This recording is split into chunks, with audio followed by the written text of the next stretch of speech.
Vice President Johnson, Mr. Speaker, Mr. Chief Justice, President Eisenhower, Vice President Nixon, President Truman, Reverend clergy, fellow citizens. We observe today not a victory of party, but a celebration of freedom, symbolizing an end as well as a beginning, signifying renewal as well as change. For I have sworn before you and Almighty God the same solemn oath our forebears prescribed nearly a century and 3/4 ago. The world is very different now, for man holds in his mortal hands the power to abolish all forms of human poverty and all forms of human life. And yet the same revolutionary beliefs for which our forebears fought are still at issue around the globe. The belief that the rights of man come not from the generosity of the state, but from the hand of God. We dare not forget today that we are the heirs of that first revolution. Let the word go forth from this time and place to friend and foe alike that the torch has been passed to a new generation of Americans born in this century, tempered by war, disciplined by a hard and bitter peace, proud of our ancient heritage, and unwilling to witness or permit the slow undoing of those human rights to which this nation has always been committed and to which we are committed today at home and around the world.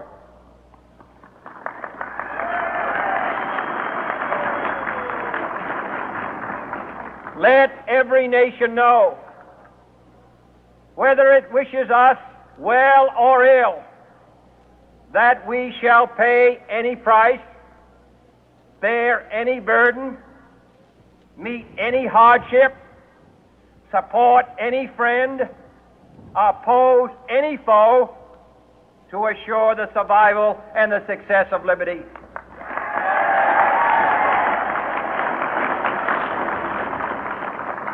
This much we pledge and more. To those old allies whose cultural and spiritual origins we share, we pledge the loyalty of faithful friends. United, there is little we cannot do in a host of cooperative ventures.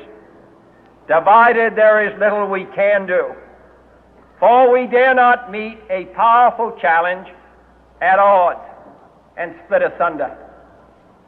To those new states whom we welcome to the ranks of the free, we pledge our word that one form of colonial control shall not have passed away merely to be replaced by a far more iron tyranny. We shall not always expect to find them supporting our view, but we shall always hope to find them strongly supporting their own freedom, and to remember that in the past, those who foolishly sought power by riding the back of the tiger ended up inside.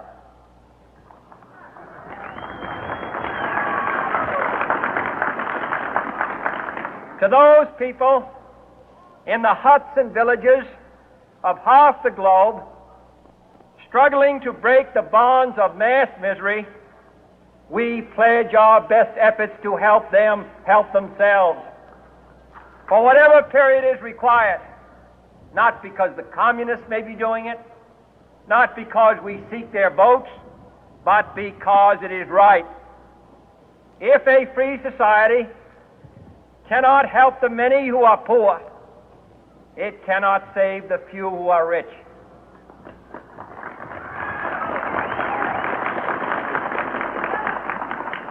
To our sister republics south of our border, we offer a special pledge to convert our good words into good deeds, in a new alliance for progress, to assist free men and free governments in casting off the chains of poverty.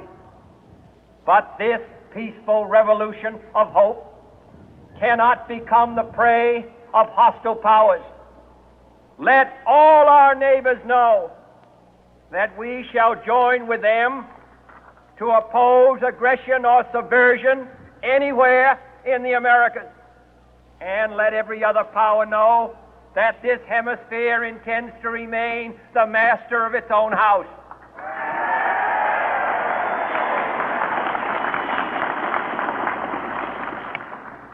To that World Assembly of Sovereign States, the United Nations, our last best hope, in an age where the instruments of war have far outpaced the instruments of peace, we renew our pledge of support to prevent it from becoming merely a forum for invective, to strengthen its shield of the new and the weak, and to enlarge the area in which its writ may run. Finally, to those nations who would make themselves our adversary, we offer not a pledge, but a request that both sides begin anew the quest for peace.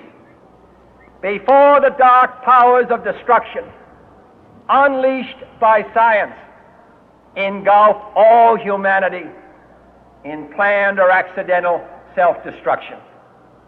We dare not tempt them with weakness, for only when our arms are sufficient beyond doubt can we be certain beyond doubt that they will never be employed.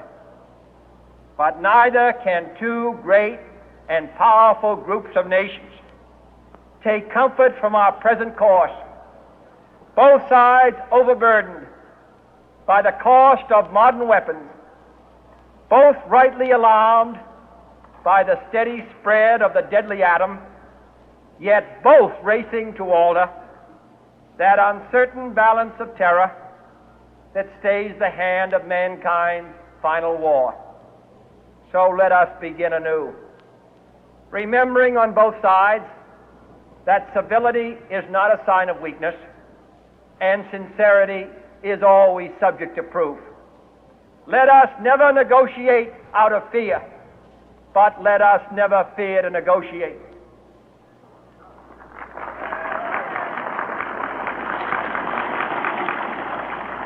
Let both sides explore what problems unite us, instead of belaboring those problems which divide us.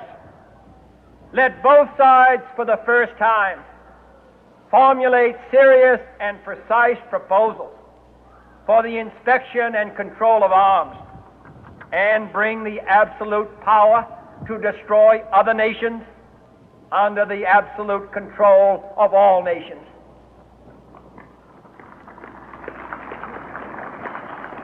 Let both sides seek to invoke the wonders of science instead of its terrors.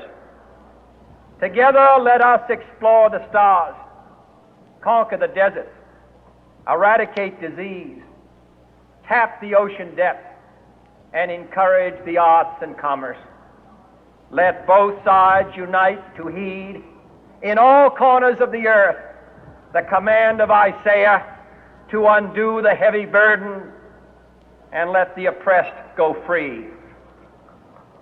And if a beachhead of cooperation may push back the jungle of suspicion, let both sides join in creating a new endeavor, not a new balance of power, but a new world of law, where the strong are just and the weak secure and the peace preserved.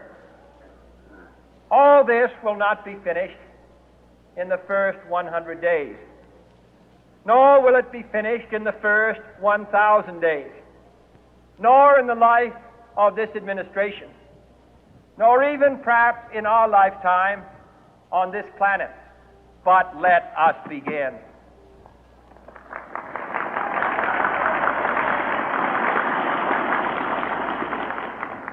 In your hands, my fellow citizens, more than mine, will rest the final success or failure of our course. Since this country was founded, each generation of Americans has been summoned to give testimony to its national loyalty. The graves of young Americans who answered the call to service surround the globe.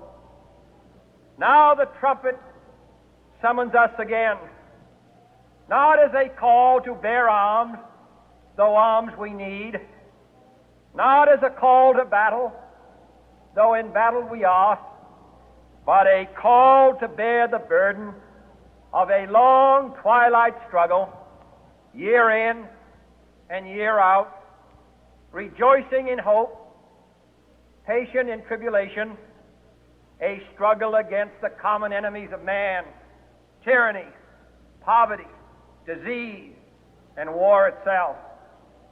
Can we forge against these enemies a grand and global alliance,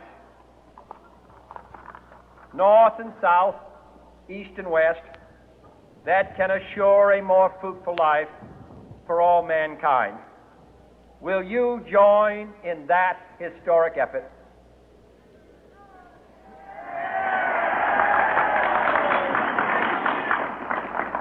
In the long history of the world, only a few generations have been granted the role of defending freedom in its hour of maximum danger. I do not shrink from this responsibility. I welcome it.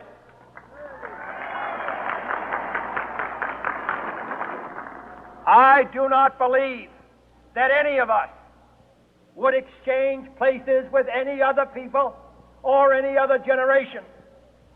The energy, the faith, the devotion which we bring to this endeavor will light our country and all who serve it. And the glow from that fire can truly light the world. And so, my fellow Americans, ask not what your country can do for you, ask what you can do for your country.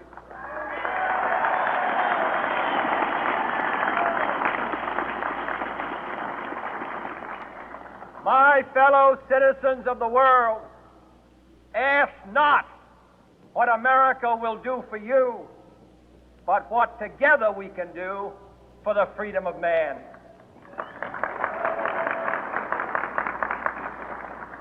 Finally, whether you are citizens of America or citizens of the world, ask of us here the same high standards of strength and sacrifice which we ask of you. With a good conscience, our only sure reward, with history the final judge of our deeds, let us go forth to lead the land we love, asking His blessing and His help, but knowing that here on earth God's work must truly be our own.